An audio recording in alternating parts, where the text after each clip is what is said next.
আসসালামু আলাইকুম। প্রিয় দর্শক শ্রোতা, আজ 15ই মে বৃহস্পতিবার। প্রথম আলো উত্তর আমেরিকার জনপ্রিয় সাপ্তাহিক সম্প্রচার টক অব দ্য উইক অনুষ্ঠানে আপনাদের স্বাগত জানাচ্ছি। আমি সোহানা নাজনীন। বরাবরের মতোই কারিগরি সহযোগিতায় আছেন এইচবি রিতা। দর্শকদের কোনো প্রশ্ন থাকলে তিনি সরাসরি স্ক্রিনে চলে আসবেন। আজ আমাদের সাথে আছেন ডাক্তার MA ইকবাল। নিউ ইয়র্কে double board certified south Asian কমিউনিটির অন্যতম পেইন এবং সিনিয়র সিটিজেন বিশেষজ্ঞ বাংলাদেশি ডাক্তার MA ইকবাল এখন চিকিৎসা দিচ্ছেন জ্যামাইকার হাইল্যান্ড এভিনিউতে। মাসুম ক্লিনিকে joint pain, non surgical orthopedic joint condition, pain, spine pain, nerve pain, cancer pain ও সিনিয়র সিটিজেন প্রাইমারি কেয়ার চিকিৎসা সহ যে কোনো ধরনের ব্যথার চিকিৎসা সেবা দিয়ে থাকেন তিনি। এছাড়া doctor Iqbal home care evaluation ও অত্যাধুনিক ফিজিওথেরাপি চিকিৎসা দিয়ে থাকেন। Doctor Iqbal Dhaka medical college থেকে MBBS পাশ করে আমেরিকার TCMC কলেজে ক্লিনিক্যাল অ্যাসিস্ট্যান্ট প্রফেসর ও ভেটেরান হসপিটালে অ্যাটেন্ডিং ফিজিশিয়ান হিসাবে 10 বছরেরও বেশি সময় ধরে কর্মরত ছিলেন। তিনি Mount Sinai school of medicine থেকে NY প্রোগ্রামের প্রথম ও Albert Einstein affiliates program GHMC থেকে দ্বিতীয় ফেলোশিপ করেন। প্রিয় দর্শক শ্রোতা, অনুষ্ঠান শুরু করবার আগে আপনাদের টক অফ দ্য উইক সম্পর্কে কিছু তথ্য জানিয়ে দিচ্ছি। প্রথম আলো USA ফেসবুকে লাইভ দেখা যাচ্ছে আজকের অনুষ্ঠানটি। আমাদের ওয়েবসাইট prothomaloNY.com, ওয়েবসাইটটিতে গিয়ে দেখে নিতে পারেন গুরুত্বপূর্ণ সব খবর। ভিডিও ট্যাবে গিয়ে দেখতে পারেন পুরনো অনুষ্ঠানে ধারণ করা মূল্যবান সব আলোচনা ও তথ্যচিত্র। আমাদের ইউটিউব চ্যানেল প্রথম আলো USA শেয়ার করে সাবস্ক্রাইব করে আমাদের সঙ্গে রাখুন। আপনিও সঙ্গে থাকুন আমাদের। ফিরে যাচ্ছি ডাক্তার ইকবালের কাছে। আহ ডাক্তার ইকবাল, আপনাকে স্বাগতম। কেমন আছেন আপনি? ভালো। আহ, প্রথমে প্রথম আলো এবং আপনাকেও আমি আমার পক্ষ থেকে শুভেচ্ছা জানাচ্ছি এবং ধন্যবাদ জানাচ্ছি আমাকে এই অনুষ্ঠানে নিয়ে আসার জন্য। আহ, অবশ্যই এটা খুব মূল্যবান অনুষ্ঠান। এটা আসলে অনেকের উপকৃত হয়, এজন্য প্রথম আলোকে আমি আমার পক্ষ থেকে আন্তরিক ধন্যবাদ জানাচ্ছি। ধন্যবাদ আপনাকে। আসলে আমরা মানুষ, আমাদের মনে হয় এমন কেউ নেই যারা 35-40-এর পর থেকে কোনো ধরনের সমস্যায়, জয়েন্ট পেইন কিংবা ব্যথায় ভোগেননি। সুতরাং মনে হচ্ছে যে আজকের এই অনুষ্ঠানটাতে আপনাকে আনাতে যে আমাদের বাঙালি কমিউনিটি ওনারা অনেক উপকৃত হবেন। আমি তাহলে চলে যাচ্ছি প্রশ্ন পর্বে। প্রথমেই আপনাকে বলি যে আপনি একজন ফিজিয়াট্রিস্ট, অর্থাৎ পেইন স্পেশালিস্ট। আপনার আজকে তো সবাই উপকৃত হবে, আপনি অনেক সময় বিবেচনা করে আমাদের এখানে আসছেন কথা বলার জন্য। তো একজন পেইন স্পেশালিস্ট হিসাবে আপনার কাছে প্রথমেই জানতে চাইবো যে পেইন ম্যানেজমেন্টের বিষয়টা আসলে কি। একজন পেইন স্পেশালিস্ট কিভাবে ব্যথার পরীক্ষা বা মূল্যায়ন করেন? যখন পেন বলেন, আজকের আসলে আমি আলোচনাটা করব পেন বলতে মাসল, জয়েন্ট, নার্ভ, এগুলো অরিজিন। পেন বললে কিন্তু আমাদের কিন্তু অর্গানিক পেন থাকে, যেটা উদাহরণ দিয়ে আমি বলতে পারি। যেমন চেস্ট পেন, এটা হার্ট পেন আসছে। লাংসের জন্য পেন আসতে পারে, স্টমাকের জন্য গ্যাস্ট্রিক পেন আসতে পারে। তো আজকের আমাদের এই আলোচনাতে আমি এটা অংশ, পেন যখন বলবেন অন্যান্য অর্গানিক পেনও থাকে। তো ওই পেন সম্বন্ধে আজকে আমরা আলোচনা করবো না, তবে অবশ্যই আমি পেন সম্বন্ধে বলবো যে কোনো ধরনের পেনে কি সমস্যা হতে পারে।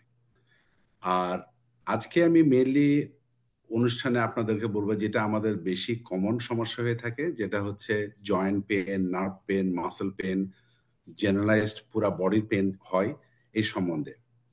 তো পেন আসলে অত্যন্ত গুরুত্বপূর্ণ একটা সমস্যা, যেটা সব অসুখেই আসলে এটা বাড়াতে থাকে। তো আপনার প্রশ্ন করতে থাকলে আমি একটা একটা করে উত্তর দিতে থাকবো যে আপনারা কোন জিনিসটা আসলে জানতে চাচ্ছেন। আহ, তো আপনারা বলতে থাকেন, প্রশ্ন করুন, তাহলে আমি উত্তর দিব একটার পর একটা। ধন্যবাদ আপনাকে। প্রাইমারি ডাক্তার আমাদেরকে সাধারণত যে প্রসিডিউরটা ফলো করেন যে বিভিন্ন সময় উনি মানে সমস্যা বুঝে স্পেশালিস্টদের কাছে রেফার করেন। তো একজন প্রাইমারি ডাক্তার কখন একজন রোগীকে স্পেশালিস্টের কাছে পাঠান, কোন পরিপ্রেক্ষিতে পাঠান? এটা খুব গুরুত্বপূর্ণ। আমি একটা জেনারেল একটা স্টেটমেন্ট দিব এটার উপরে। হুম হুম। প্রাইমারি কেয়ারের কাছে দেখেন, একটা রুগী যখন যায়, রুগী কিন্তু জানে না যে তার কি কন্ডিশন, তার হার্টের সমস্যা, না তার লাংসে, না তার ডায়াবেটিস হয়েছে, না তার স্ট্রোক হচ্ছে, সে কিন্তু কিছু জানে না। কিন্তু তারা খুব কমন কয়েকটা কমপ্লেন করে। তো কমন কমপ্লেন মানে ইদার ব্যথা, ব্যথা হতে পারে, মাথা ব্যথা হতে পারে, বুকে ব্যথা হতে পারে, যে কোনো ধরনের ব্যথা, অথবা শ্বাসকষ্ট, অথবা দেখা যায় যে বলছে যে আমি খুব দুর্বল হয়ে যাচ্ছি এবং আমি ডিজি ফিল করতেছি, এই ধরনের সমস্যা নিয়ে যায়। তো প্রথমত একটা জিনিস মনে করবেন, যে কোনো সমস্যা যেগুলো আমি আজ বললাম, এগুলা যদি আপনার হয়, আর বিশেষ করে আপনার বয়স, যে কোনো বয়সে, কিন্তু অবশ্যই যেটা আপনি প্রথমে বলেছেন, যাদের বয়স 35-40-এর উপরে চলে গেছে এবং তাদের ফ্যামিলি যদি কোনো হিস্ট্রি থাকে যে ওই সমস্যাতে অনেক কোনো খারাপ কোনো ঘটনা ঘটছে, তখন এটা সমস্যাটা অবশ্যই আপনারা প্রাইমারি কেয়ার কাছে ধরবেন। আর জিনিসটা হলো, প্রাইমারি কেয়ারের কাছে যে এই সমস্যাগুলা যে কোনো একটা রুগী যদি দেখে যেটা 24 ঘন্টার উপরেও এই সমস্যাটা আছে, তার মানে আসলে আপনার কোনো একটা সমস্যা হচ্ছে। তো এই অবস্থা যদি হয় তখন অবশ্যই আপনি প্রাইমারি কেয়ারের কাছে যাবেন। তো এটা একটা বড় ক্যাচ, 24 ঘন্টা দেখবেন যে এই একই সমস্যা ফিরে আসছে। সো এই মানে এটাকে আপনি অবহেলা করবেন না। দ্বিতীয়ত হচ্ছে যে প্রাইমারি কেয়ার কাছে যখন আসেন, প্রাইমারি কেয়ারের প্রথম দায়িত্ব হচ্ছে তাদের এটাকে ইনভেস্টিগেট করা। এটা ল্যাব টেস্ট করা হোক বা কোনো এক্স-রে বা ইমেজিং স্টাডি করে দেখতে পারে। কিন্তু একটা সময়ের ভিতরে। এটা গুরুত্বপূর্ণ।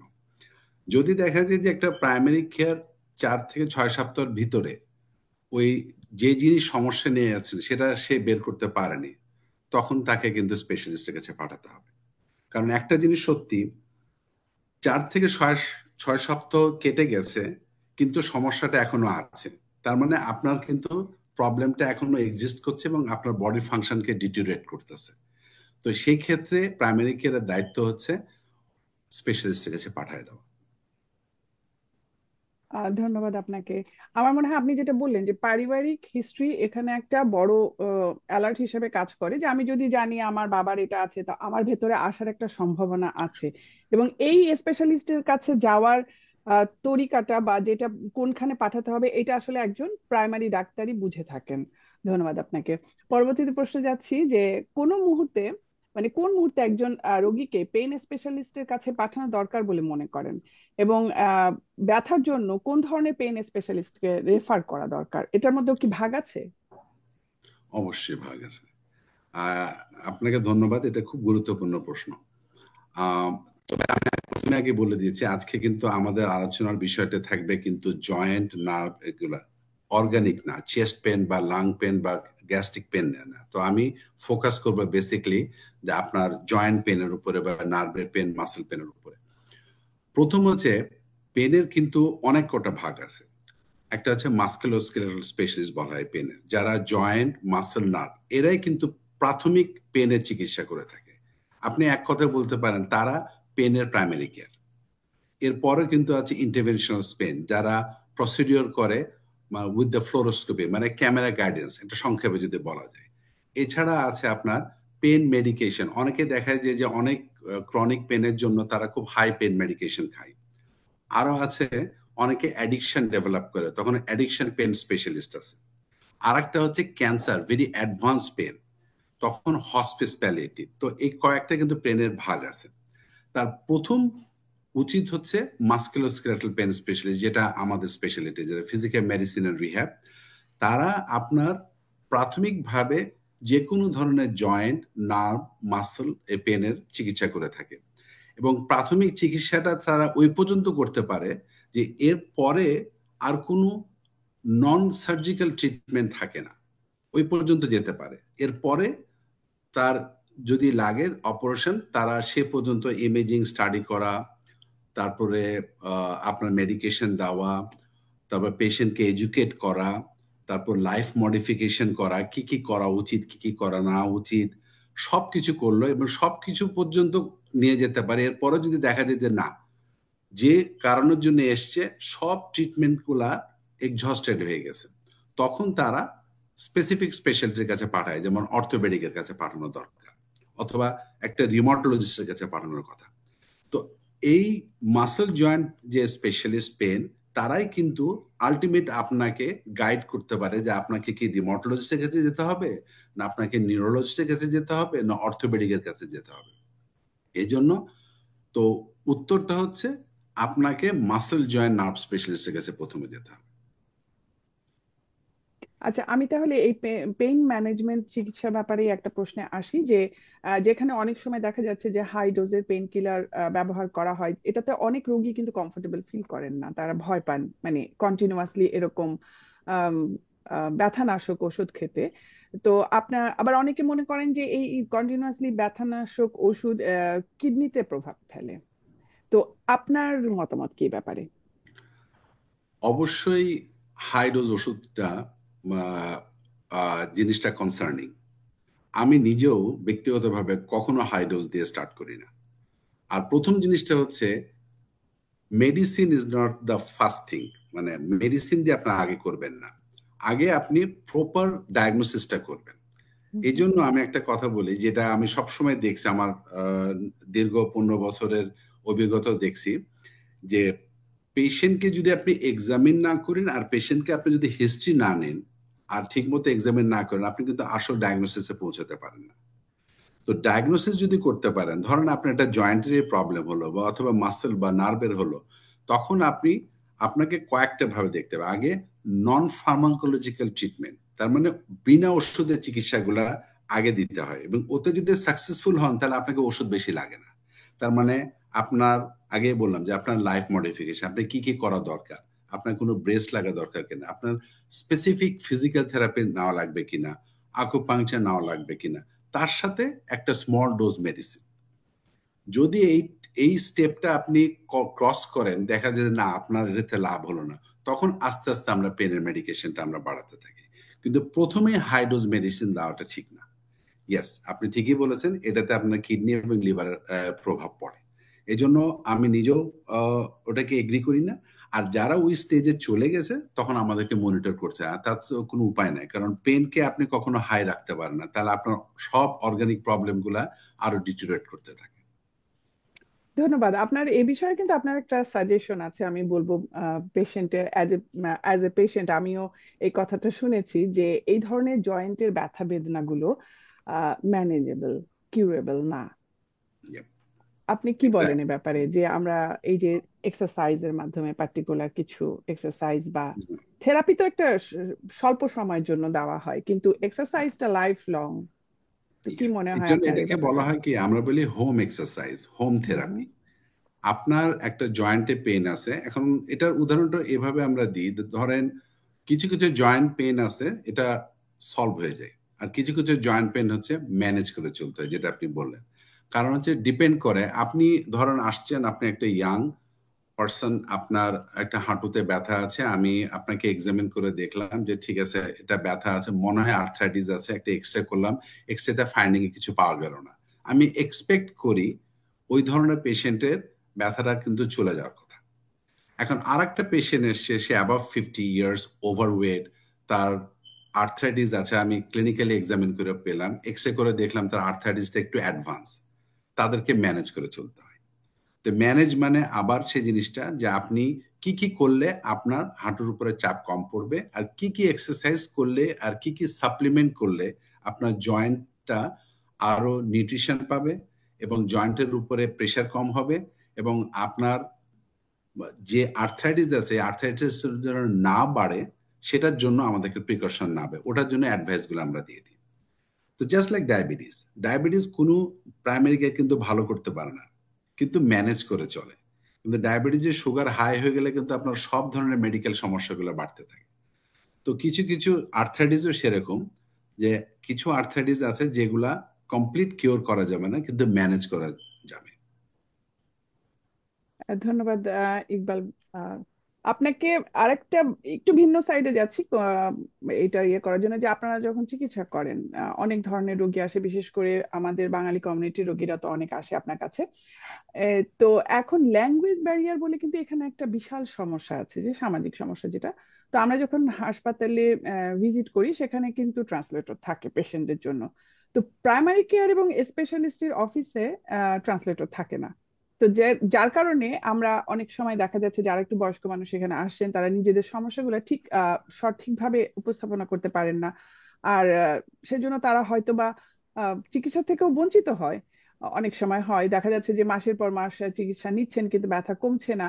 আহ, তো এখন স্পেশালিস্টের কাছে না গিয়ে দীর্ঘদিন প্রাইমারি কেয়ারে চিকিৎসায় থাকা কি কোনো যুক্তিযুক্ত বলে আপনি মনে করেন? অবশ্যই না। আমি এটা একটু জোর করে বললাম এর জন্য যে আমি আসবো পরে যে ক্রনিক পেন কত খারাপ আপনার অর্গানিক করে ফেলতে পারে। তো আপনি যদি একটা পেনের জন্য, হ্যাঁ, language is very important.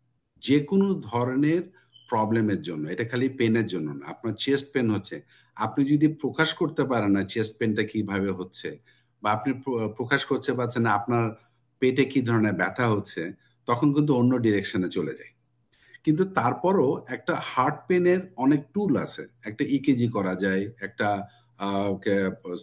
Cardiac eco করা যায়, করে কিন্তু কার্ডিওলজিস্ট ম্যানেজ করে। কিন্তু পেন খুব সমস্যা। আপনি পেনের যদি সোর্স না জানতে পারেন তাহলে কিন্তু ভুল। আমার নিজেরই অভিজ্ঞতা আছে, ব্যক্তিগত অভিজ্ঞতা, যে ব্যাক পেন হয়েছে এমন আছে যে তার অ্যাকচুয়ালি জয়েন্টে পেন, কিন্তু তাকে এপিডুরাল ইনজেকশন দিচ্ছে স্পাইনে। হুম হুম। এবং আলটিমেটলি যখন এসছে, আমি যখন ক্লিনিক্যাল এক্সামিন করে দেখি যে ওর, আর এমআরআই অনেক সময় মিসলিড করে। এমআরআই ইজ ভেরি ইম্পর্টেন্ট, কিন্তু এমআরআই আপনি আগে করবেন না। আমি নিজে কখনো এমআরআই আগে করি না। আমি এক্সামিন করি, এক্স রে করি, তারপর যদি আমি মনে করি পেশেন্টের আরো অন্য কিছু পজিটিভ ফাইন্ডিং আছে, রেড ফ্ল্যাগস আছে, তখন আমি এমআরআই করি। তো ঘটনা ঘটছে কি, এরকম এমআরআই হয়ে অনেক রোগী দেখা যাচ্ছে যে তারা ঠিক মতন এক্সপ্লেন করতে পারে না, ল্যাঙ্গুয়েজ ব্যারিয়ার আছে, স্পেশালিস্ট অন্য ল্যাঙ্গুয়েজ, ওখানে কোনো ইন্টারপ্রেটার নাই, ট্রান্সলেটর নাই, তাদেরকে যেভাবে বলছে এবং তারা এমআরআই উপরে ডিপেন্ড করে তারা স্পাইনের প্রসিডিউরটা করছে। এমনও গেছে যে আমার কাছে রুগী এসছে, সে 3, 4, 5টা পর্যন্ত এপিডুরাল ইনজেকশন নিয়ে নিয়েছে, অথচ তার কিন্তু এটার প্রয়োজন ছিল না। তার একটা জয়েন্ট পেন, এবং জয়েন্ট পেনের জন্য কিছু নন ফার্মাকোলজিক্যাল ট্রিটমেন্ট করে এবং কিছু একটা জয়েন্টে ইনজেকশন দেওয়াতে পেনটা রিজলভ হয়ে গেছে। কিন্তু যেহেতু সে এক্সপ্লেন করতে পারেনি, যে আগের ডাক্তার সে খারাপ ডাক্তার না, কিন্তু এক্সপ্লেনেশন করতে পারেনি বলে কিন্তু প্রবলেমটা হয়েছে। তো ল্যাঙ্গুয়েজ ইজ ভেরি ইম্পর্টেন্ট। আর আরেকটা কথা হচ্ছে, প্রাইমারি কেয়ার কখনোই কোনো রকমের ক্রনিক কন্ডিশন লং টার্ম ধরে রাখতে পারে না। তাতে দুটো সমস্যা, একটা হচ্ছে রোগী কিন্তু আস্তে আস্তে আরো খারাপের দিকে যাবে, কারণ কন্ডিশন তো সে ইমপ্রুভ করছে না, কারণ সে ট্রেনিং তার নাই। অতএব অবশ্যই তাকে সাব স্পেশালিটির হেল্প। এই জন্য আমাদের মেডিকেল চিকিৎসাটা কিন্তু একা কেউ পারে না, একটা গ্রুপ ট্রিটমেন্টটা লাগে। প্রাইমারি কেয়ার যেমন ডিপেন্ড করে আমার উপর, আমাদের স্পেশালিটির উপরে, আমরা চাই যে প্রাইমারি কেয়ার কে আমরা ইনফর্ম করি এভাবে করে পেশেন্টটাকে মেনটেন করার। তো এটা একটা গ্রুপ ম্যানেজমেন্টে একটা রোগী তার অসুখটাকে সুস্থ করতে পারে। ধন্যবাদ আপনাকে। আমরা সাধারণত যেই ধরনের ব্যথাগুলো ভুগি, মানে আমরা বাঙালিরা যখন ডাক্তারের কাছে যাই তখন আমাদের ব্যথাগুলো বিভিন্ন হাস্যকর শব্দে প্রকাশ করি, যেমন আঙ্গুল অবশ হয়ে গেছে, কখনো গিটে মটমট করে, হাঁটু ভাঙ্গা, আহ, এরকম কখনো মনে হচ্ছে মাংস থেতলে যাচ্ছে, রাতভর ঘুমাতে পারছি না, এরকম নানান কথা বলে। তো এই ব্যথা নিয়ে তো প্রথমে প্রাইমারি ডাক্তারের কাছে যাই, সেখান থেকে পাঠানো হয় নিউরোলজিস্টের কাছে, কখনো রিউম্যাটোলজিস্টের কাছে, কখনো অর্থোপেডিক্স এর কাছে, তারপরে দেখা যাচ্ছে যে থেরাপিস্টের কাছে তাদের যেতে হচ্ছে। তো এতগুলো ডাক্তারের কাছে তো মানুষ অনেক সময় ঝামেলা মনে করে যে এত ছুটে হয়রান হয়ে কি হবে। যদি আমরা সরাসরি একজন ফিজিয়াট্রিস্টের কাছে যাই, তাহলে কি এগুলো কি একসাথে আমরা এই সেবাটা পেতে পারবো না, নাকি এটা প্রসিডিউর অবশ্যই না? না, এটা এই জন্যই কিন্তু অ্যাকচুয়ালি ফিজিয়াট্রি এটা ইয়াংগেস্ট সাব স্পেশালিটি। এটা তৈরি হয়েছে 1947-এ, হুম হুম। After second world war. কারণ এই সমস্যাগুলোর জন্য যে একটা রুগীকে কে পুরো বডিটাকে মেনটেন করবে, joint, nerve, pain, disability, elder patient, এই জন্য এটা করা। ফিজিয়াট্রিস্ট হচ্ছে মাসল, জয়েন্ট, নার্ভ এবং জেরিয়াট্রিক পেশেন্টসকে ইভালুয়েট করা, কমপ্লিট আপনার বডি ম্যানেজমেন্ট করা। এই জন্য আমরাই আপনার, মানে আপনি যে কটা সাব স্পেশালিটির নাম বললেন তারা সবগুলো ভালো সাব স্পেশালিটি, কিন্তু তারা ফোকাস বেসড। আমি একটা পর একটা এক্সাম্পল দিতে পারি। নিউরোলজিস্টের কাছে যখন আপনি পাঠান, সে কিন্তু খালি নার্ভের সমস্যাটা দেখে। একটা লোকের কিন্তু হাতে নার্ভেরও সমস্যা আছে, জয়েন্টেরও পেন আছে, কিন্তু সে যখন নিউরোলজিস্টের কাছে যায় সে নার্ভের সমস্যার ট্রিটমেন্ট করে, জয়েন্টের জন্য তাকে অর্থোপেডিকের কাছে পাঠায়। অর্থোপেডিকের কাছে যখন যায়, ও যখন দেখে কোনো, সে একজন সার্জন, সে যখন দেখে যে তার সার্জিক্যাল কোনো ইন্ডিকেশন নাই, তখন সে ফিজিক্যাল থেরাপিস্টের কাছে পাঠায় দেয়। ফিজিক্যাল থেরাপিস্ট সে মাসকুলোস্কেলেটাল ইভালুয়েশন করে তাকে ফিজিক্যাল থেরাপি দেয়। এখন তার পেন পারসিস্ট করছে, ওষুধটা কে দিবে? ফিজিক্যাল থেরাপিস্ট তো ডাক্তার না, তখন সে আবার প্রাইমারি কেয়ার কাছে যায়, যে ওয়েটিং করে। তো এই যে ঘুরছে, একটা ফিজিয়াট্রিস্টের কাছে যখন যায়, সে তখন নিউরোলজিক্যাল ইভ্যালুয়েশন পায়, নিউরোলজি ট্রিটমেন্টটা পায়, জয়েন্টের ট্রিটমেন্ট পায়, প্রপার ফিজিক্যাল থেরাপির প্রেসক্রিপশন এবং থেরাপি পর্যন্ত দেওয়া যায়, এবং ইনজেকশনও দিতে পারে। ওই পর্যন্ত নিয়ে যেতে পারে যে এর পরে আর কোনো ধরনের নন সার্জিক্যাল ট্রিটমেন্ট নাই, ওই পর্যন্ত একটা ফিজাইটিস নিয়ে যেতে পারে। তো আপনি কিন্তু ওয়ান স্টপ প্রত্যেকটা, এবং আপনার যদি কোনো রকমের কেন লাগে, অ্যাসিস্টিভ ডিভাইস লাগে, অথবা আপনি ডিজেবল হয়ে যাচ্ছেন, তার ইভালুয়েশন করা লাগে, সবগুলা কিন্তু আপনি ফিজাইটিস্টের কাছে পাবেন, এবং ফিজাইটিস্টই আপনাকে নিউরোলজিস্টের কাছে পাঠাবে যদি ওই পর্যায়ে আপনি চলে যান। তো ওই জন্য ফিজিয়াট্রিস্ট ইজ দ্য বেস্ট অপশন, এবং আপনার সময়ও কম লাগবে, আপনার শরীর দ্রুত সুস্থ হবে। অন্যদিকে যদি আমি এটা বলতে চাই না, ইন্স্যুরেন্স কোম্পানিরও কস্ট এফেক্টিভ, কারণ একটা কস্টে কিন্তু সবগুলা হয়ে যাচ্ছে। হ্যাঁ, সময় কম লাগছে, কারণ চারিদিকে দৌড়ানোর থেকে মানুষ হয়তো বা একজনের কাছে যে পুরো সেবাটা নেওয়ার জন্যই চিন্তা করবেন। আমি আপনি কথায় কথায় একটা প্রশ্নের উত্তরে বলছিলেন যে এই যে আকুপাঞ্চার বিষয়টা, পেইন রিলিফের আর একটা যে সাইড আছে, আপনাদের আর একটা পদ্ধতি আছে, এই ব্যাপারটা আমরা অনেকেই জানি, কিন্তু কতটুকু ঠিক এটা অ্যাপ্লাই করা যায় বা কতটুকু এটা কাজ করতে পারে, কার্যকারিতা সম্পর্কে যদি আপনি আমাদেরকে একটু বলতেন। আমি নিজেও সার্টিফাইড আকুপাংচারিস্ট, হুম নিউ হুম। ইয়র্ক স্টেট থেকে। আকুপাংচার আমেরিকাতে, আমি অবশ্যই প্রবাসী, আমরা এটা সবাই দেখতেছি, আমেরিকাতে 1996-এ এফডিএ এটাকে অ্যাপ্রুভ করে এই নিডল ডিভাইস গুলাকে। হুম হুম। আকুপাংচার একটা part of TCM, traditional Chinese মেডিসিনের ভিতরে হার্বাল মেডিসিন অ্যান্ড আকুপাংচার, এটাই চায়নাতে একটা ট্রিটমেন্ট ছিল। পরে এটা রিসার্চ করে দেখা গেছে যে এটা অনেক ধরনের মেডিকেল সমস্যা, বিশেষ করে পেনের জন্য খুব উপকারিতা আছে। এখন এটার এক্সপ্লেনেশন দুই ধরনের আছে, কিন্তু যেগুলা রিসার্চ করেছে NIH, national institute of health, এবং অনেক কয়েকটা হসপিটাল যেমন ম্যাসাচুসেট হসপিটাল, এরা এটা নিয়ে রিসার্চ করেছে, করে দেখছে যে যখন এই নিডলগুলা প্লেস করা হয়, তখন এখান থেকে এক ধরনের সেন্সেশন যায় স্পাইনাল কর্ড দিয়ে, দিয়ে আমাদের ব্রেনের সেন্সরি সিস্টেম দিয়ে, দিয়ে ওর পরে আমাদের কিছু কেমিক্যাল সিক্রেট করে, দেখা যাচ্ছে এন্ডোজেনাস কেমিক্যাল, যেগুলো মরফিনের মতন, এন্ডরফিন, ডাইনরফিন এই জাতীয়। তো এটা অলরেডি প্রুভেন যে এটা দিয়ে মানুষের পেনটাকে কন্ট্রোল করা হয়। এমনকি স্লোন ক্যাটারিং হসপিটাল, যাদের কিমোথেরাপিতে বমি হয় কন্টিনিউয়াস, তাদেরকে অ্যান্টি এমিটিক ড্রাগ না দিয়ে ওরা আকুপাংচার দিয়ে কন্ট্রোল করে। তো এটা, এবং আপনার নন সার্জিক্যাল ম্যানেজমেন্টে ওয়ান অফ দ্য বেস্ট টুল। এরপরে আপনাকে হয়তো ইনজেকশন লাগে। তো আকুপাংচার আসলেই 6টা সাবস্পেশালিটিতে এটা রিকগনাইজড, এবং আমেরিকাতে এই জন্য সবাই বলে যে ব্যাক পেনের ফিজিক্যাল থেরাপির সাথে আপনারা যদি আকুপাংচার নেন, তাহলে আপনাদের পেন মেডিকেশন বা ইনজেকশন অনেক কম লাগবে। তো এটা অলরেডি প্রুভেন যে এটা কাজ করে। কিন্তু এটা প্রচার তো আমার মনে হয় কম, মানুষজন কম জানছে। আপনার কি মনে হয় এটা এত আগে যদি মানে অ্যাপ্রুভ হয়ে থাকে, এবং আপনি এটার আপনি কি অ্যাপ্লাই করেছেন অলরেডি রোগীদের উপরে, তো তার মানে এটা কাজ করছে।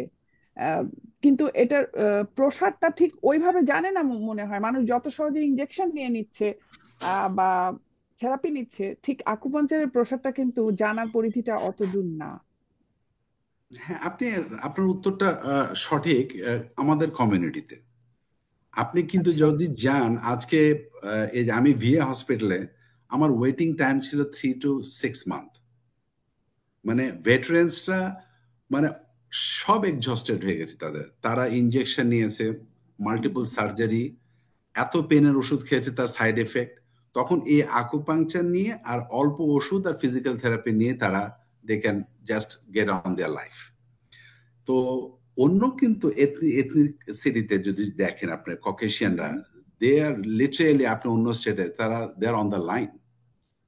তো আমাদের সোসাইটিতে, ইউ আর রাইট, আমাদের কমিউনিটিতে এটা এখনো প্রসার হয়নি। কিন্তু আকুপাংচার এখন হচ্ছে, কারণ আমার এখানেও অনেক রুগী এখন আসা আরম্ভ করেছে। আনফর্চুনেটলি অনেক ইন্স্যুরেন্স প্ল্যান এটা কভার করে না বলে এটা একটু সমস্যাজনক, কারণ এটা পেমেন্টটা ক্যাশ পেমেন্ট হয়ে যায়। সবার পক্ষে এটা সম্ভব না, কিন্তু আকুপাংচার কিন্তু অনেক প্রসার করছে অন্য অন্য জায়গায়, কিন্তু হসপিটালে এবং আপনি যদি নিউ ইয়র্ক স্টেটের বাইরে যান, যে অনেক জায়গায় আকুপাংচার বড় বড় ক্লিনিক করা হয়েছে এবং রিয়েলি তাদের ওয়েটিং টাইম আছে। আশা করছি বাঙালি আমাদের আমি বাঙালি আশা করি। অবশ্যই তারা ঝুঁকবেন এদিকে বা জানবেন আরো বেশি করে যে এখান থেকে কতটুকু কিওর হওয়া যায়। এটা আরেকটা মানে অন্য একটা অভূতপূর্ব হয়তো চিকিৎসা, কিন্তু আহ, জানার অভাবেই হয়তো এটা জনপ্রিয়তা কমে যাচ্ছে। ধন্যবাদ আপনাকে। আমি পরের আচ্ছা, আমি দেখি এখানে দর্শকদের কোনো প্রশ্ন আছে কিনা, বা রীতা, এইচবি রিতা উনি আসবে কিনা এখানে। হ্যাঁ, এই যে এখানে অনেকেই কিন্তু বলছেন যে আকুপাঞ্চার এখনো শুনিনি। যে মানে আহ, এটা যে আরেকটা উপায় হতে পারে সেটাই জানা হয়নি। এনিওয়ে, আমি পরবর্তী প্রশ্নে চলে যাচ্ছি যে পেইন ম্যানেজমেন্টের যে ক্রনিক রোগের ব্যথাগুলোর জন্য চিকিৎসা দেয়, যেমন arthritis, lupus, adult onset Still disease, এগুলা কিভাবে আপনি ব্যাখ্যা করবেন? এগুলা সম্পর্কে একটা ধারণা। একটা জিনিস হচ্ছে কি, যে আপনি কিছু অটোইমিউন ডিজিজের নাম বললেন, তো এগুলাতে এইখানে আপনাকে কম্বিনেশন কাজ করতে হয়। যেমন লিউপাস, এগুলাতে ক্রনিক পেন কন্ডিশন থাকে, মাসল স্প্যাজম থাকে, স্প্যাস্টিসিটি থাকে, মানে টাইটনেস থাকে জয়েন্টে, এতে পেন বাড়তে থাকে। তো পেন, ক্রনিক পেনের জন্য এইখানটায় অবশ্যই কয়েকটা, একটা হচ্ছে রিমোটোলজিস্টের আপনি হেল্প লাগবে, কারণ তারা অটোইমিউন ডিজিজের এক্স্যাক্টলি আপনার কোন ধরনের ওষুধ লাগবে সেটা করবে, লিভার ফাংশন টেস্ট করতে হয়, তো ওই পার্টটা রিমোটোলজিস্ট করে, আর্থ্রাইটিক স্পেশালিস্ট। পেন ম্যানেজমেন্টের দায়িত্ব অ্যাজ এ মাস্কুলোস্কেলেটাল আমরা কি করি, আমরা তাদেরকে প্রপার ফিজিক্যাল থেরাপি, কি ধরনের স্ট্রেচ করা লাগবে, এবং যদি পেন মেডিকেশন দেওয়া হয়, এখানে আমাদেরকে পেন মেডিকেশনটা লাগে ডিপেন্ডিং অন স্টেপ ল্যাডার অনুযায়ী। কিছু কিছু লোককে দেখা যায় যে আমরা মাসল স্প্যাজমের মেডিসিন দিয়ে, ফিজিক্যাল থেরাপি দিয়ে, এখানে আকুপাংচারও ভালো কাজ করে, তাতে কন্ট্রোল করে রাখি আমরা। কোনো কোনো জায়গায় যদি পেন মাত্র অতিরিক্ত হয়ে যায়, সেই ক্ষেত্রে হয়তো আপনার কিছু ইনজেকশন লাগে, কিন্তু বটম লাইন হচ্ছে আপনার পেন লেভেল কম থাকতে হবে, না হলে আপনার দুটো সমস্যা। একটা হচ্ছে যে আপনার যখনই পেন হাই হয়ে যায়, একটা লিউপাস পেশেন্টের কিন্তু হাই ব্লাড প্রেশারও থাকতে পারে, একটা লিউপাস পেশেন্টের কিন্তু ডায়াবেটিস থাকে। পেন যখন আপনার হাই হয়, তখন ক্রনিক পেন বিশেষ করে দেখা যায় কিছু হরমোন সিক্রেট করে, যেমন আমি কিছু মেডিকেল টার্ম এখন ইউজ করবো, যেমন গ্লুকাগন, গ্রোথ হরমোন, তারপর অ্যাড্রিনালিন, কর্টিজল, এগুলা করে কি সুগার হাই করে দেয়, তারপরে আপনার ব্লাড প্রেশার হাই করে দেয়, অ্যাথেরোস্ক্লেরোটিক হার্ট ডিজিজ করে দেয়, হার্ট অ্যাটাকের ইনসিডেন্স বাড়ায় দেয়। এই জন্য অবশ্যই আপনাকে পেনকে কন্ট্রোলে রাখতে হবে। তো আমরা combination of pain medication, physical therapy, কিছুটা stretch exercise, life modification, sometime আমরা ইন্টারভেনশনাল কিছু প্রসিডিওর করে ওভারঅল পেন ম্যানেজমেন্টটা করি। আর আমরা রিমোটোলজিস্টের উপর ডিপেন্ড করি যে অটোইমিউন যে ডিজিজটা আছে ওটার জন্য আর প্রগ্রেস না করে, ওনাদের ওই ওষুধ দিয়ে ওটাকে জন্য মেনটেন করে। তো we need a team work. তো এভাবে আমরা মেনটেন করি। ধন্যবাদ আপনাকে। আহ, ইতিমধ্যে অনেক দর্শকের প্রশ্ন রেডি আসছে, আমি এইচবি তাকে ডেকে নিচ্ছি, উনি এগুলো এখন আপনাকে জিজ্ঞাসা করবেন দর্শকদের পক্ষ ওকে, থেকে। Thank you. ধন্যবাদ সোহানা নাজনীন। অসংখ্য ধন্যবাদ এম এ ইকবাল, আপনি আমাদের সাথে আজকে যুক্ত হয়েছেন। আমাদের দর্শকদের অনেক প্রশ্ন চলে এসেছে, কিছু কমেন্টে, কিছু পার্সোনালি ইনবক্সেও চলে এসেছে। অনেকেই ব্যক্তিগত প্রশ্ন করেছেন যেটা প্রকাশ্যে করতে চাচ্ছেন না, তো আমরা সেই ব্যক্তিগত প্রশ্নগুলো তুলে আনছি না, আমাদের সময়ের স্বল্পতা।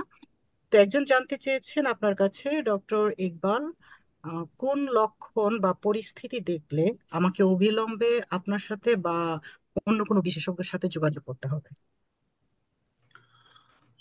আমি উম, এখন জিনিসটা হচ্ছে যে আপনি উত্তরটা হলো যে আমার কাছে আসলে তো অবশ্যই, আমি যেহেতু পেন স্পেশালিস্ট পেনের উপরে, এখন প্রথম উত্তরটা হচ্ছে যে আপনার যদি কোনো ধরনের পেন থাকে, উনি জয়েন্টে পেন নার্ভের থাকে, নার্ভের পেইনে নার্ভে পেন, আছেন। হ্যাঁ, হ্যাঁ। তো নার্ভে পেন অবশ্যই আপনার যদি নার্ভে পেন স্টার্ট হয়ে থাকে, আপনি প্রথমে আহ, যে কোনো ধরনের নার্ভের কথা আমি জেনারেল স্টেটমেন্ট হিসেবে বলতেছি, যে প্রাইমারি কেয়ার অবশ্যই আহ, কয়েক সপ্তাহ আপনাকে মেডিসিন দিয়ে ট্রাই করতে পারে, কিন্তু যদি ইন্টেন্সিটি খুব হাই থাকে পেনের, তাহলে আপনি কিন্তু সরাসরি আমি মনে করি প্রাইমারি কেয়ারকে আপনাকে আমাদের মতন একজন মাস্কুলোস্কেলেটাল স্পেশালিস্টের কাছে রেফার করে দেওয়া উচিত।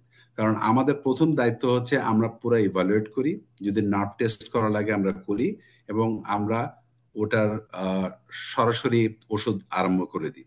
তার সাথে যদি কোনো রকমের কোনো অ্যাসিস্টিভ ডিভাইস লাগে, ব্রেস অর কোনো অন্য ধরনের জিনিস যেটা আপনার ওই নার্ভ পেনটাকে কমাতে পারে, আমরা সাথে সাথে ওটা অ্যাপ্লাই করি, যেটা আনফরচুনেটলি প্রাইমারি কেয়ার যেহেতু তারা অ্যাজ এ হোল অনেক কিছু ট্রেনিং নিয়েছে, তাদের এই ট্রেনিংগুলো নাই।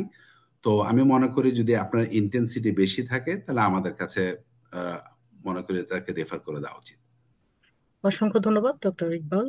আরেকজন জানতে চেয়েছেন, ডক্টর ইকবাল, আমি কি কোনো ব্যথা ম্যানেজমেন্ট সাপোর্ট গ্রুপ বা রিসোর্সের সাথে যুক্ত হতে পারি, যেটা আমার মানসিক আম, একটু চাপটাকে কমাবে? যখন উনি যিনি এটা জানতে চেয়েছেন, ওনার অনেক মাসল পেইন এবং উনি খুব প্রায় সময় উনি ব্যথাটা উম, সহনশীল না, নিতে পারে না। তো উনি জানতে চেয়েছেন যে মানে আপনার এখানে যদি আসে তাহলে আপনার চিকিৎসার পাশাপাশি উনি কোনো ব্যথা ম্যানেজমেন্ট সাপোর্ট গ্রুপ বা রিসোর্স আছে কিনা, যেটা তাকে মানসিক চাপটা কিংবা মেন্টাল হেলথটাকে সুরক্ষা করতে সাহায্য করবে। এটা কিন্তু খুব গুরুত্বপূর্ণ কোশ্চেন। আমি পার্সোনালি একটা পার্টিকুলার রোগী বলবো না, আমি একটা জেনারেল স্টেটমেন্ট দিব এখানটাই, যে যদি কারো লং স্ট্যান্ডিং পেন থাকে হোল বডিতে, আমি কতগুলো উদাহরণ দিব। কিছু ডিজিজ আছে যেটাকে বলে মায়োফেশিয়াল পেন সিনড্রোম অথবা fibromyalgia, multiple muscle joint pain, এগুলো হয়ে থাকে। তো এই ক্ষেত্রে কিন্তু অনেক সময় অ্যাংজাইটি ডিপ্রেশন আসে। তো ওই ক্ষেত্রে কিন্তু যে কোনো প্রাইমারি কেয়ার অথবা আমরাও কিছু ওষুধ দিতে পারি।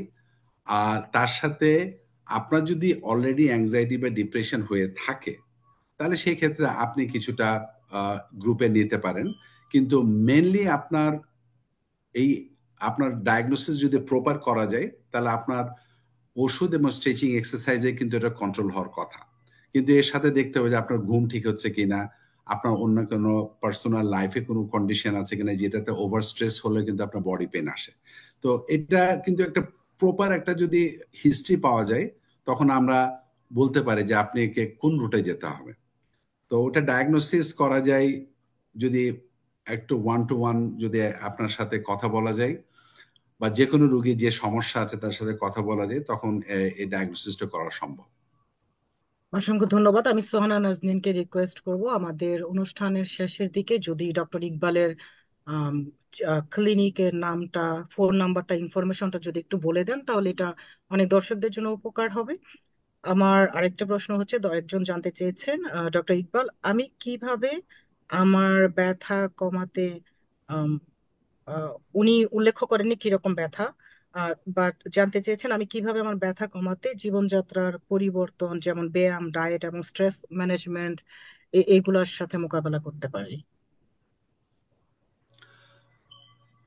এখন এটা হচ্ছে ইন্ডিভিজুয়াল, এক একজনের এক এক ধরনের কন্ডিশনের উপরে ডিপেন্ড করে। তো আমি জেনারেল স্টেটমেন্টের উপরে হচ্ছে যে আপনার যদি জয়েন্ট পেন বা মাসেল পেন হয় যেটাতে আপনার ওভার স্ট্রেস, সাধারণত আপনার একটা কথা আমি বলতে পারি, যে কোনো পেন ঘাড় থেকে উপরের দিকে ব্যথাগুলা কিন্তু স্ট্রেসের সাথে সম্পর্ক আছে অনেক। কিন্তু কোনো ব্যথা যদি লোয়ার ব্যাকে হয় এগুলো সাধারণত জয়েন্ট বেসড হয়। আর যেটা নেকের উপর হয় এটা কিন্তু আপনার স্ট্রেসের সাথে হয়। তো ইয়েস, আপনার যদি সেটা হয় আপনাকে অবশ্যই স্ট্রেস রিলিফ করা মানে স্ট্রেচিং এক্সারসাইজ কিন্তু আপনার স্ট্রেস অটোমেটিক রিলিফ করে। আপনাকে মেক শিওর করতে হবে যে আপনার ঠিক মতন ঘুম হয় কিনা। ঘুম কিন্তু যে কোনো লোকের যদি প্রপার ঘুম হয় আপনার 50% যে কোনো বডি পেন কিন্তু কমে যায়। এটা ভেরি ইম্পর্টেন্ট। তারপরে কিন্তু স্ট্রেস, আপনার স্ট্রেস রিলিফ করাটা, তো স্ট্রেচ এক্সারসাইজ করলে কিন্তু কিছু কেমিক্যাল সিক্রেট করে যেগুলোতে আপনার স্ট্রেস কিন্তু রিলিফ হয়। তো ওইটার সাথে আপনাকে এখন অবশ্যই আপনাকে হিস্ট্রি নিতে হবে যে আপনার ইন্ডিভিজুয়াল প্রবলেমটা কোথায়। তো সেটার উপরে ডিপেন্ড করে আপনার হয়তো কিছু মেডিকেশনও নেওয়া লাগতে পারে। তো ওভারঅল সব কিছু মিলে আপনার ম্যানেজমেন্টটা হবে। আমাদের আরেকটা দর্শক প্রশ্ন, এটা শেষ প্রশ্ন, আমি আর দীর্ঘ করছি না আমাদের দর্শক প্রশ্ন নিয়ে। তিনি জানতে চেয়েছেন, ডক্টর ইকবাল, প্রচলিত ঔষধ এবং চিকিৎসা পদ্ধতির পাশাপাশি কোনো প্রাকৃতিক বা পরিপূরক চিকিৎসা পদ্ধতি কি ব্যবহার করা যায় নার্ভের পেইনের জন্য, যেমন আয়ুর্বেদিক কিংবা হলিস্টিক টাইপ? হলিস্টিক মানে acupuncture is part of holistic. তো আকুপাংচার কিন্তু অনেক nerve pain, carpal tunnel syndrome, cubital tunnel এবং কিছু নিউরোপ্যাথিক পেন, কিন্তু নিউরোপ্যাথিক খুব অ্যাডভান্স হলে হয় না। কিন্তু কার্পল টানেল সিনড্রোম দেখছি অনেক পেশেন্টের যদি মাইল্ড টু মডারেট মানে প্রাথমিক কার্পল টানেল হলে এটা কাজ করে। তো হ্যাঁ, আপনি করতে পারেন কিছু কিন্তু সাপ্লিমেন্ট যে আয়ুর্বেদিক সাপ্লিমেন্ট আনফর্চুনেটলি আমি 100% বলতে পারবো না আনলেস এগুলো এফডিএ অ্যাপ্রুভ। কিন্তু আমাদের অ্যালোপ্যাথিক মানে আমাদের মেডিকেশন অনেক সাপ্লিমেন্ট আছে, অনেক ভাইটামিন সাপ্লিমেন্ট আছে, ওগুলো অবশ্যই আপনি নেবেন। তাতে নার্ভ নিউট্রিশন হলে কিন্তু আপনার পেন আস্তে আস্তে কমতে থাকে, নার্ভ পেন গুলা। তো ইয়াস, সাপ্লিমেন্ট ইজ দরকার, কিন্তু আয়ুর্বেদিক এটা যদি অ্যাপ্রুভড হয় ইটস ওকে, কিন্তু অ্যাপ্রুভ না হলে আনফরচুনেটলি আমি অ্যাসুরেন্স দিতে পারবো না যে কিভাবে করবেন, কিন্তু আকুপাংচার হলিস্টিক কাজ করে। হলিস্টিক ট্রিটমেন্টে কিন্তু প্রচুর সাপ্লিমেন্ট দেওয়া হয় ডক্টর ইকবাল। আমি ছিলাম হলিস্টিক ট্রিটমেন্টে, জি জি। এবং খুবই ব্যয়বহুল। এটা ইন্স্যুরেন্স কভার করে না, নিজেকে কভারেজ করতে হয়, কিন্তু ওখানেও প্রচুর সাপ্লিমেন্ট থাকে। তো অসংখ্য ধন্যবাদ। আমাদের দর্শকদের প্রশ্ন আপাতত শেষ। আপনাকে সোনা নাজনীন, ধন্যবাদ। আমি বিদায় নিচ্ছি। থ্যাংক ইউ, আপনাকেও ধন্যবাদ। আমি ফিরে যাচ্ছি আমার প্রশ্নে। আমি যে ব্যাপারটা আবারও আপনাকে বলবো যে আমি পার্সোনালি ব্যক্তিগতভাবে আপনার কাছ থেকেই টেনিস এলবোটা কিন্তু আপনার আকুপাঞ্চারের মাধ্যমে আমি একদম সুস্থ, পুরোপুরি সুস্থ হয়ে গেছি। এটা প্রায় 12 বছর আগেকার কথা। এটা আমাকে এখন স্বীকার করতে হবে এই জন্য যে এটা আমার বলা দরকার, প্রচার করা দরকার, যে আমাদেরই বাঙালি অনেক জানছে না। এই যে এখানে প্রচুর প্রশ্ন আসছে আকুপাঞ্চার থেকে, যে এটা কি, এটা বুঝছি না, এটাতে কি আর্থারাইটিস যাবে, এটাতে কি জয়েন্ট পেন যাবে, কিন্তু আমার গেছে, এটা আমি এখন বললাম, এটা আমার স্বীকৃতি। তো আমার মনে হয় যে আপনাদের প্রচারটা আর একটু বাড়ুক, মানুষজন উপকৃত হোক। আমি চলে যাচ্ছি লাস্ট প্রশ্নটাতে, যেটা এটা আসলে ওভারঅল একটা উত্তর হবে বোধহয়, যে আমাদের লাইফ স্টাইলটা কিভাবে বদলানো দরকার। যে বয়স হলে আমাদের সবারই কম বেশি ব্যথা বেদনা হচ্ছেই, প্রত্যেকেরই। আমার মনে হয় না একটা লোক পাওয়া যাবে যে বলবে 40-এর পরে যে আমার ব্যথা নেই। আরেকটা ব্যাপার যেটা জেনেটিক্যালি আসে, বা আরেকটা ব্যাপার হতে পারে আমাদের লাইফ স্টাইলের উপরে ডিপেন্ড করে। তো এটার ব্যাপারে আমাদের কতখানি গুরুত্ব দেওয়া উচিত, এই আমাদের জীবন ধারণের উপরে, আমাদের অভ্যাসগুলোর উপরে কতখানি গুরুত্ব দেওয়া উচিত, যে যাতে আমরা এই ব্যথা বেদনা থেকে একটু কম সরে থাকতে পারি? আপনার কোনো সাজেশন? হ্যাঁ, অবশ্যই। বয়সের সাথে সাথে আপনার মানে ফাংশনটা লিমিট করা। যেমন আমি আমাকে উদাহরণ দিতে পারি। আমি সারা জীবনে যখন কলেজ লাইফে ছিলাম স্পোর্টস করতাম, অনেক কিছু করতাম। আমি কি আগের মতন ওই স্পোর্টসে দৌড়াতে পারবো? অবশ্যই না। আমার বয়স 50-র উপরে চলে গেছে। তো আমাকে এটা লিমিট করতে হচ্ছে। যেমন মানুষের এবং কয়েকটা জিনিস আপনাকে দেখতে হবে। আপনার একটা হচ্ছে গায়ের ওজন যেন বেশি না বাড়ায়, চেষ্টা করবেন যতটুকু পারা যায়। আপনার একটা টাইমের উপরে আপনার ঘুমানোটা উচিত। আপনার নিউট্রিশন সাপোর্ট, আপনার বয়সের সাথে আপনার লাইফস্টাইল যদি সিডেন্টারিক হয়, মানে আপনার এমন একটা কাজ করেন আপনি সবসময় বাড়ি মানে অফিসে বসে থাকতে হয়, তাহলে আপনি কতটুকু ক্যালোরি খাওয়া উচিত। ভেজিটেবল যেটা মাল্টিভাইটামিনস থাকে সোর্স করা, কার্বোহাইড্রেটটা আপনাকে একটু কম কাট ডাউন করতে হবে।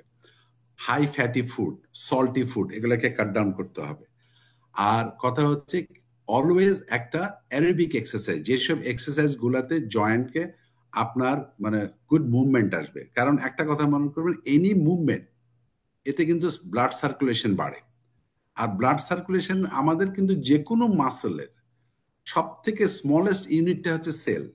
সেল কিন্তু আমাদের কোনো খাওয়া চিনে না। সেল জানে আমার প্রপার অক্সিজেন আসছে কিনা, প্রপার গ্লুকোজ আসছে কিনা। এবং সেই কারণের জন্য আপনাকে সার্কুলেশন বাড়াতে হবে।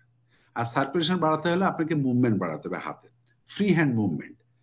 যদি আপনি এগুলো করেন আপনার অবশ্যই হবে, এবং তার সাথে সাপ্লিমেন্ট নিতে হবে। কারণ আপনি যে প্রশ্নটা করেন বয়সের সাথে, আসলেই সত্যি বয়সের যখন হয় তখন আপনার যত লিগামেন্ট, একটা ছোট বাচ্চার একটা হাড্ডিতে যে লিগামেন্ট গুলো আছে, একটা হাড্ডি জয়েন করে যে প্লাস্টিকের মতন গুলো, একটা আমরা টেন্ডন বলি, লিগামেন্ট ওগুলো রাবারের মতন থাকে। আমাদের বয়স হয়ে গেলে এটা শক্ত হয়ে যায়। তো এগুলো ইলাস্টিসিটি লস করতে থাকে, এগুলো কোলাজেন গুলো লস করতে থাকে।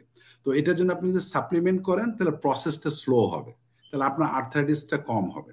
কিন্তু ইভেনচুয়ালি আপনার বয়স যখন হবে, কারো যদি 95 হয়ে যায় তা অবশ্যই তার হবে, কিন্তু আপনি যদি এগুলা মেনে চলেন তাহলে আপনার এই ব্যথা এগুলা কম কম থাকবে এবং আপনার ফাংশনটা ভালো থাকবে, লাইফ লঞ্জিভিটি ভালো থাকবে এবং পার্সোনাল লাইফ ভালো থাকবে।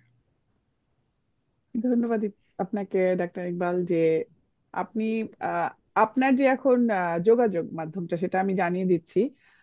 প্রিয় দর্শক, এই ডাক্তার দক্ষ ডাক্তারের কাছ থেকে সেবা পেতে আপনারা লিখে নেন যে ডক্টর আনোয়ার ইকবালের সাথে যোগাযোগ করতে মাসুম ক্লিনিক। এটা হচ্ছে 168-30-2/36 highland Avenue, Jamaica, NY 11432। Phone নাম্বারগুলো জানিয়ে দিচ্ছি: 347-960-7888, 929-307-8868, 646-287-9404। ধন্যবাদ আপনাকে। আমাদের শরীরে ব্যথা বেদনা থাকবেই, আপনাকে মানে বাঙালি কমিউনিটিতেও চাইবেই। আর সবাই দর্শকরা নিশ্চয়ই উপকৃত হলেন। আপনাকে আবারও নিয়ে আসতে হবে মনে হচ্ছে, কারণ সোহানা আহ, নাজনীন, আমাকে আবারও চলে আসতে প্রশ্ন হলো। আসছে।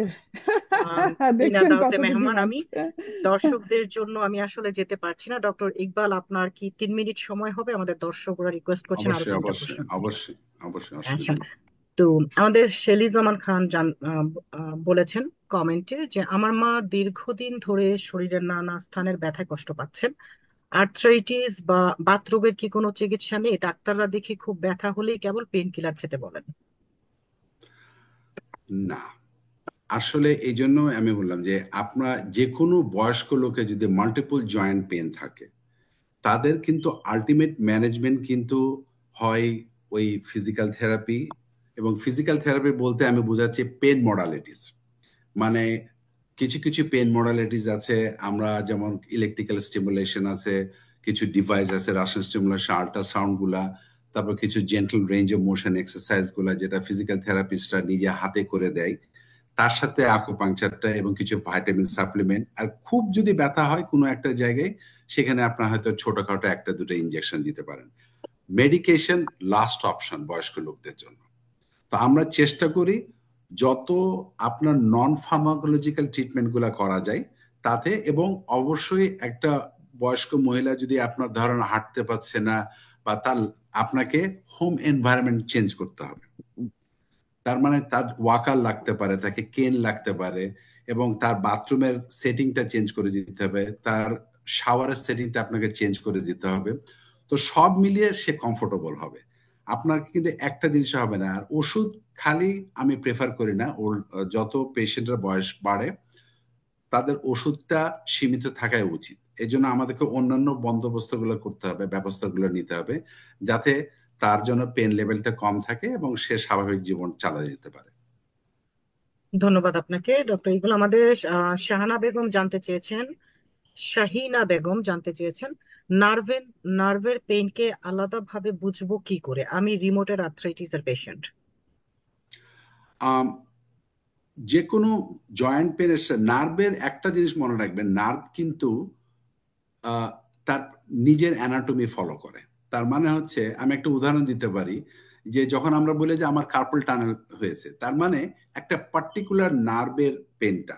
তো ওরা দেখবে যে একটা ব্যথা বা বার্নিং সেন্সেশন হচ্ছে, মানে খুব নামনেস বা বেশদ ভাব যেটাকে আপনারা বলেন, অথবা মনে হচ্ছে যে খুব ছুঁচের মতন ফুটাচ্ছে, কিন্তু একটা পার্টিকুলার জায়গা দিয়ে হচ্ছে, একটা পার্টিকুলার জায়গা থেকে একটা অন্য জায়গায় হচ্ছে না, হাতেরই একটা জায়গা দিয়ে হচ্ছে। এটা একটা সিগন্যাল যে এটা পসিবলি কোনো নার্ভকে চাপ দিয়ে রাখছে।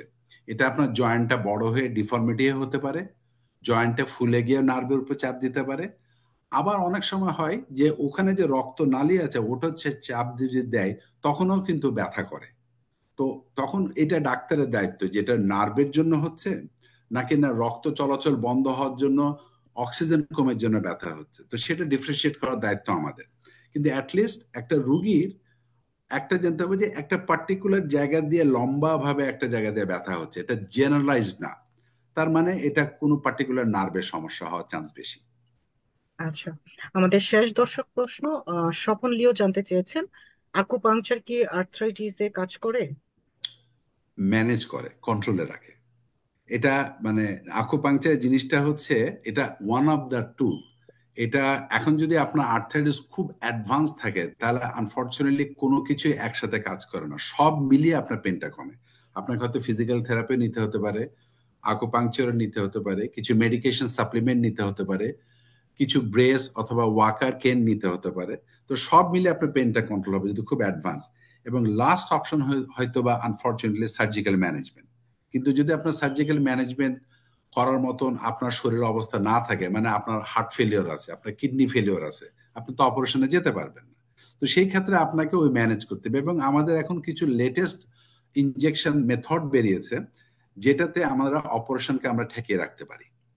তো ওগুলা আমরা রুগীকে অফার দিই, তো সেটাতে অনেকদিন ভালো থাকে। তো প্রথম কিন্তু আমি বলবো ফিজিক্যাল থেরাপি, আকুপাংচার এবং কিছু ওয়াইনমেন্ট আছে সেটা, এবং কিছু ওষুধ দিয়ে আমরা কিন্তু এটাকে মেনটেন করে যেতে পারি। এটা করা যায়, সম্ভব। অসংখ্য ধন্যবাদ ডক্টর ইকবাল। সোহানা নাজনীন, আপনি সম্ভবত আপনার আরো প্রশ্ন আছে, আপনি কন্টিনিউ করতে পারেন।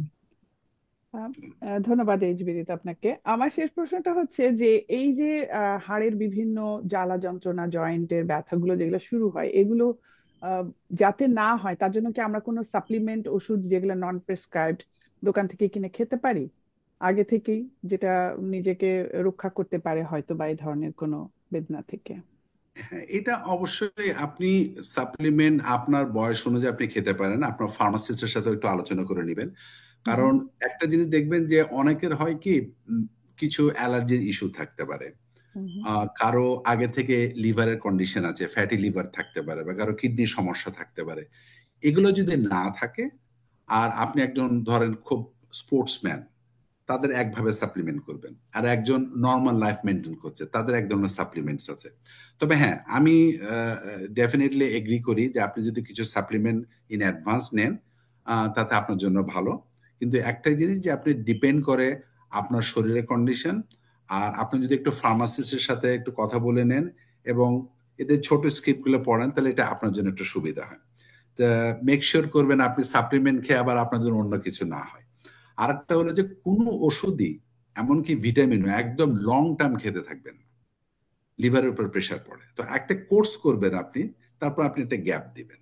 কন্টিনিউয়াস বছরের পর বছর খেতে থাকবেন না, একটা গ্যাপ দিতে হবে। এই জন্য আপনার প্রাইমারি কেয়ার আছে, আপনার লিভার ফাংশন টেস্টটা করে দেখবে, আপনার ব্লাড, আপনার জন্য ভাইটামিন বি অনেক বেশি না হয়ে যায়, হুম। ভাইটামিন ডি হুম। অনেক বেশি না হয়ে যায়। তো এগুলো আপনাকে একটু মনিটর করতে হবে।